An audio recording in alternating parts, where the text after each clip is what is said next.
va parler de ça à part. Alors, moins de tissus osseux,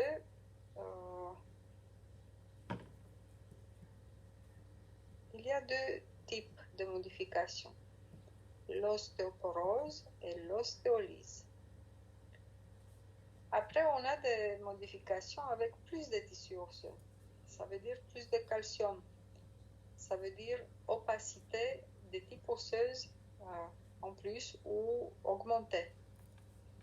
Si on parle en termes de scanner, on aura un aspect hyperdense. Dans cette catégorie, il y a plusieurs types de modifications.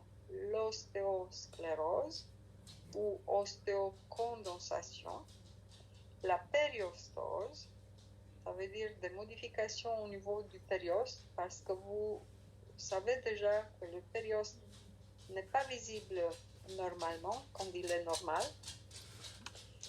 Après, on a des productions osseuses et des calcifications para-articulaires ou dans les parties molles. Après, il y a un autre type de modification sémiologique, c'est la nécrose, l'ostéonécrose, la nécrose de l'os, qui a un aspect mixte. Il y a des zones de transparence, des zones d'opacité, et par rapport à l'étiologie, à la cause, l'ostéonécrose est de deux types. Ostéonécrose septique, quand il y a un germe microbien impliqué, et l'ostéonécrose aseptique, quand il n'y a pas de germe, il y a simplement un mécanisme vasculaire ischémique. On va voir de détails tout de suite. Je veux juste voir s'il y a d'autres collègues qui sont venus pour les inclure sur la liste. Voilà. Il y a presque tout le monde rajouté. Bon. Maintenant, on va prendre chaque type de modification. Maintenant, on va parler des modifications avec moins de tissus osseux, l'ostéoporose. Qu'est-ce que c'est l'ostéoporose? L'ostéoporose signifie la diminution de la densité osseuse. Elle peut être quantifiée par densitométrie radiologique, s'appelle avec abréviation DEXA. Et en fait, cette indication de la présence de sels minéraux dans les tissus osseux. C'est le fémur qui est l'étalon et on peut faire des calculs et en fonction de ça, on peut indiquer un traitement médicamenteux. Il y a plusieurs types d'ostéoporose. Une ostéoporose localisée ou généralisée. Localisée sur un segment osseux, sur un os, et généralisée quand elle touche tous les os du squelette. Et vous voyez que dans les deux catégories, il y a la forme diffuse sur un segment ou diffuse sur toutes les os du squelette. Et après, pour la forme localisée, il y a une autre catégorie, l'ostéoporose tachetée et sous-chondrale. Dans la forme généralisée, c'est la forme diffuse qu'on a déjà vue, la forme hypertrophique et une forme qui est très marquée, une ostéoporose très marquée, c'est la forme vitreuse. Et vous avez ici un schéma pour mieux comprendre les différents types. Ici, vous avez l'aspect normal d'un os. C'est représenté le fémur, la partie proximale, l'épiphyse, la métaphyse. Et vous voyez les travées osseuses et les espaces entre les travées. Vous voyez aussi la corticale. Quand on a une forme diffuse, on a des travées osseuses qui sont plus fines et plus spacées, plus espacées. Alors, les espaces intertravées sont élargis et en fait,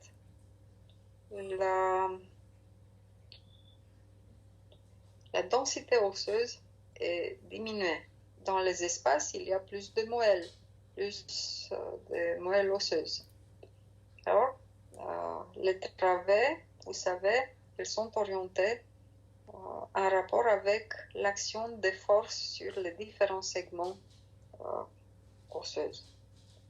Ici, vous avez la forme hypertrophique.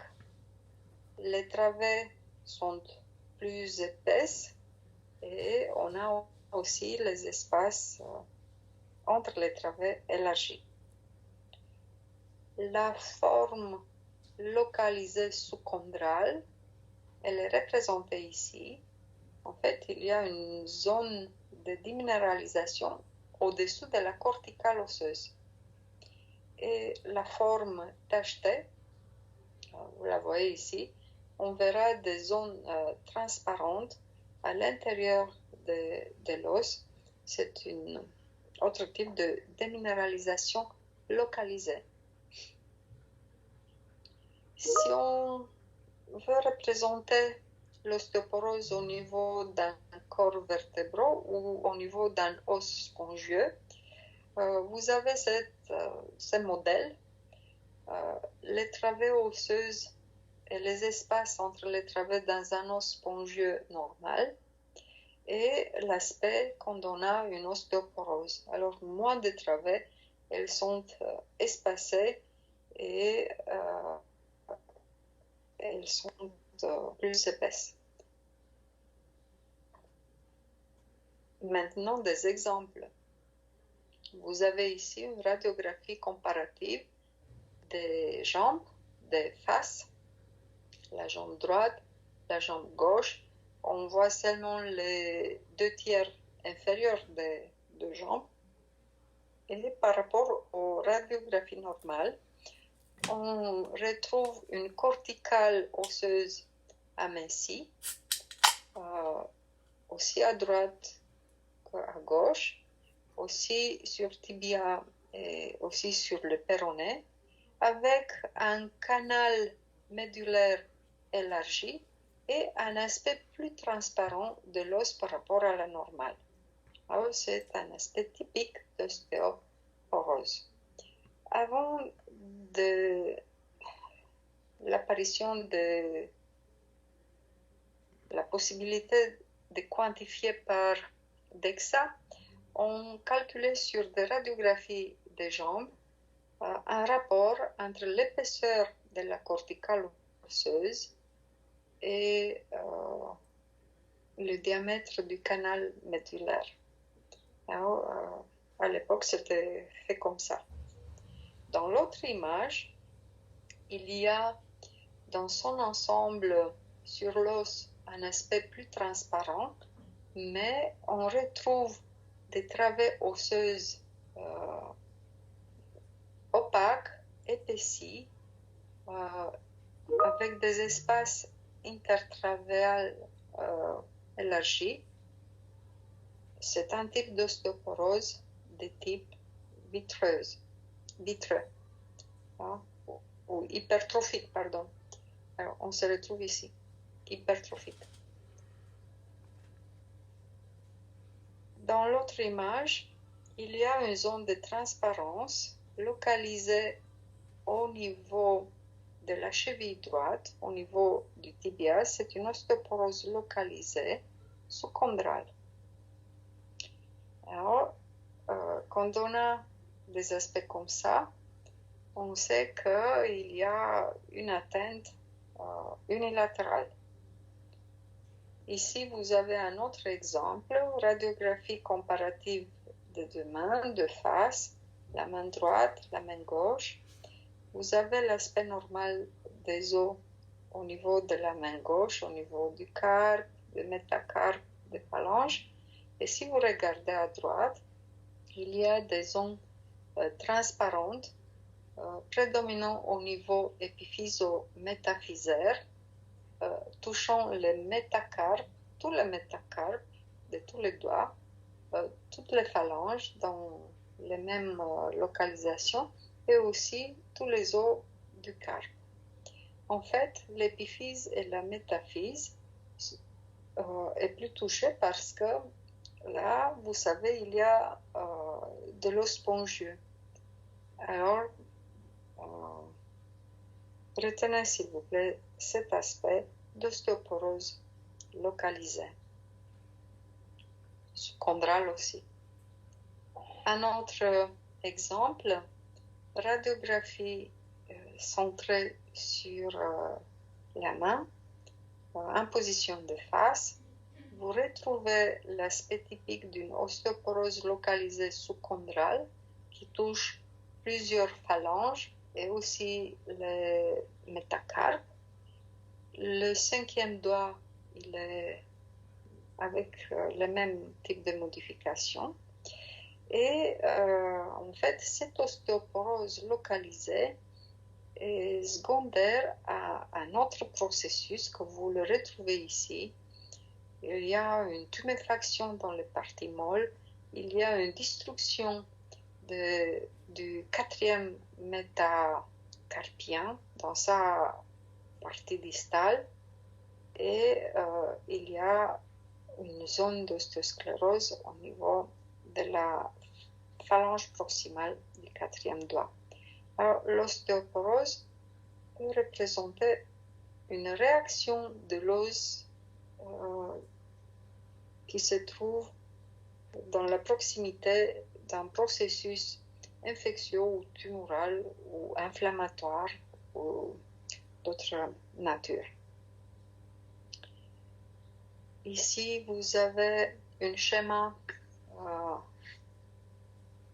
au niveau, une pièce anatomique au niveau des corps vertébraux pour pouvoir apprécier les travées intervertébraux et les espaces.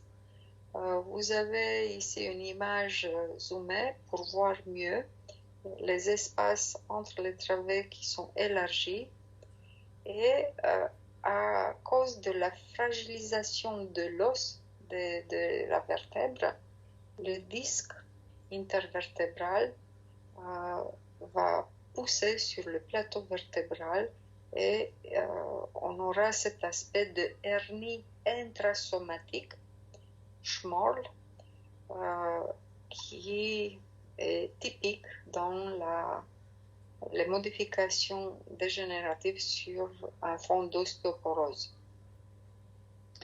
Et maintenant d'autres radiographies.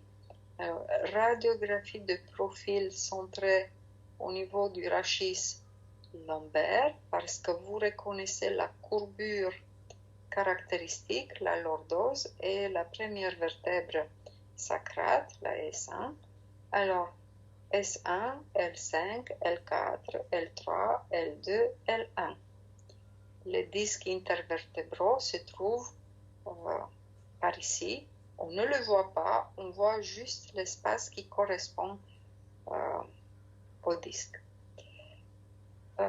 Ce que vous pouvez voir sur cette radiographie est cet aspect transparent de toutes les vertèbres. Vous voyez plutôt le contour, mais vous ne pouvez pas caractériser la trame osseuse, la structure osseuse. Alors, on a une déminéralisation diffuse. C'est une ostéoporose diffuse très probablement généralisée. Si on fait des radiographies sur d'autres segments au niveau des jambes, au niveau des côtes, au niveau d'autres segments du rachis, on aura des signes d'une ostéoporose diffuse généralisée. Sur l'autre radiographie, qui est une radiographie du rachis dorsal, parce que vous voyez la syphose et la zone de transparence qui correspond à la présence de poumons. C'est une radiographie de profil. on détermine avec des difficultés les contours des vertèbres. Elles sont à peine visibles parce qu'il y a une ostéoporose très très marquée. Il y a une déminéralisation très importante de toutes les vertèbres. À cause de la fragilité de l'os, on a des tassements vertébraux. Vous voyez par exemple cette vertèbre est aplatie et là la hauteur diminuée par rapport aux vertèbres sous-jacentes ou suprajacentes. On retrouve cet aspect des vertèbres biconcaves qui est typique dans l'ostéoporose diffuse marquée. Et si vous comparez l'aspect des espaces intervertébraux, là où se trouve le disque, vous voyez que cet espace sont plus amples, plus marqués par rapport à la radiographie précédente. Alors, à cause des tassements, la courbure vertébrale va augmenter. Alors, on va retrouver une kyphose ronde marquée à cause de cette ostéoporose généralisée diffuse très marquée. D'autres exemples. Alors, une radiographie du rachis dorsal de profil. Vous voyez bien les contours des vertèbres, les arcs postérieurs. Vous retrouvez la trame osseuse. Vous voyez même le canal, ce qui est marqué ici avec la flèche, le canal nourricier de la vertèbre. C'est une ostéoporose diffuse mais de très faible degré. Ici, un autre patient, il n'y a plus de structure osseuse analysable. On voit des hernies intrasomatiques schmorl. On a des vertèbres transparentes, étagées, et on devine plutôt les contours vertébrales et pas la structure. Il y a une augmentation de la courbure dorsale à cause du fait que la hauteur des corps vertébraux dans la partie antérieure va diminuer avec quelques millimètres, et dans les stades plus avancés, on va arriver à voir des kyphoses très marquées avec cet aspect arrondi.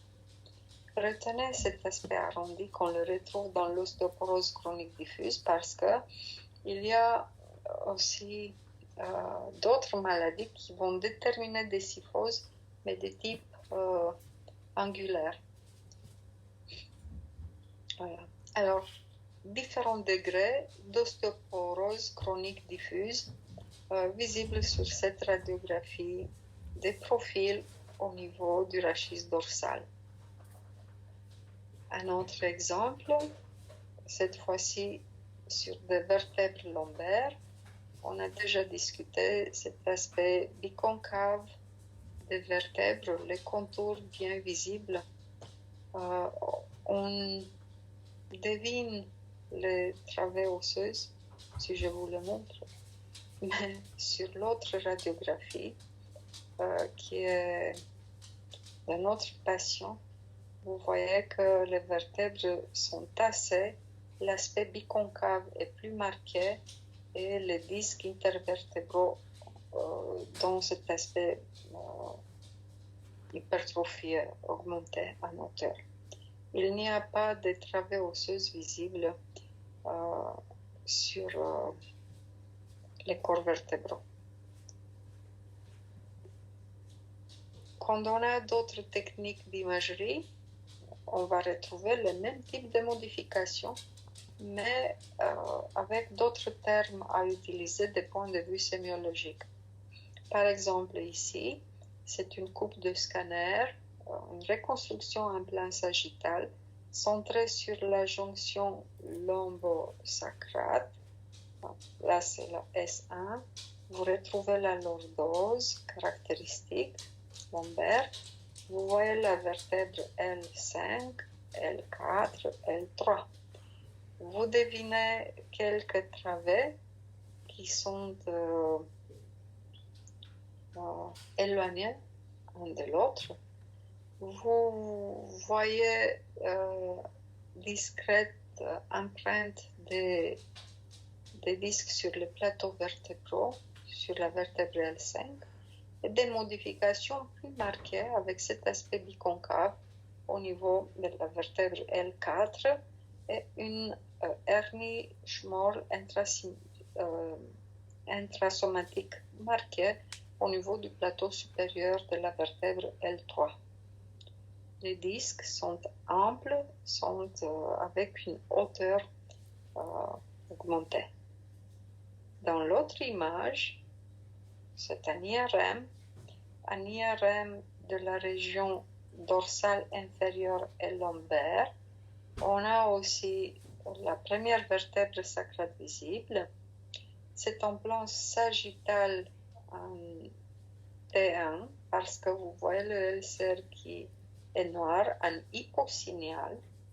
Vous retrouvez la moelle épinière à l'intérieur. Et maintenant, on va analyser les vertèbres. Au niveau dorsal inférieur, il y a des vertèbres d'aspect normal. L1, pareil, elle a une forme normale, un contour correct. L2 semble être normal. Par contre, L3 a la hauteur diminuée. Vous avez une empreinte, un aspect concave du plateau supérieur et un aspect plus marqué au niveau de la vertèbre L4. L5 semble être correct. Si on regarde l'aspect en T1 des vertèbres ostéoporotiques par rapport à des vertèbres normales, on peut retrouver une surcharge en graisse à cause du fait que les espaces entre les travées sont plus larges. Alors il y a plus de moelle osseuse, plus de la graisse, plus d'hypersignal T1. Voilà. Bien sûr, quand on a des vertèbres diminuées en hauteur, tassées, il y a d'autres diagnostics différentiels à évoquer, par exemple un traumatisme ou un tassement sur os pathologique, par exemple sur des métastases. Alors c'est très important de connaître l'anamnèse et l'examen objectif du patient. Et aussi, il faut tenir compte que des fois, les patients qui sont ostéoporotiques peuvent avoir des tassements traumatiques, même sans un traumatisme très fort. Ou des fois, on peut avoir des patients qui ont un cancer connu avec des métastases vertébrales et qui sont aussi ostéoporotiques et qui peuvent avoir aussi un traumatisme. Alors, les situations sont complexes. Il faut bien avoir toutes les informations pour s'en sortir.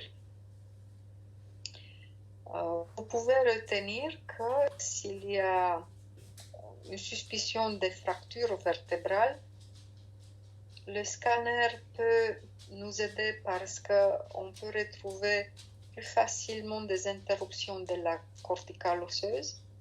On peut voir s'il y a des fragments osseux qui compriment la moelle ou les racines nerveuses. Et l'IRM est aussi très important parce que s'il y a des signes de compression médulaire ou des racines nerveuses, il peut montrer ça très bien. On peut retrouver des signes d'œdème médulaire, on peut voir des compressions nerveuses et on peut aussi apprécier s'il y a de l'œdème osseux ou s'il y a des modifications de type tumoral quand on a des suspicions en rapport avec des tassements vertébraux.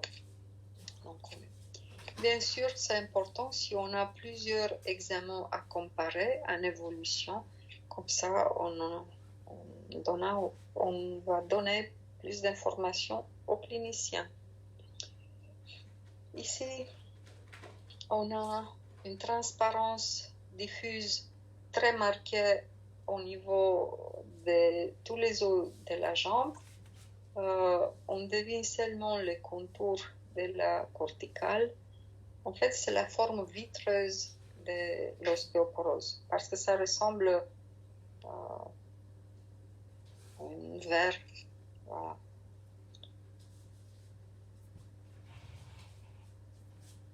Maintenant, on va voir les autres types de modifications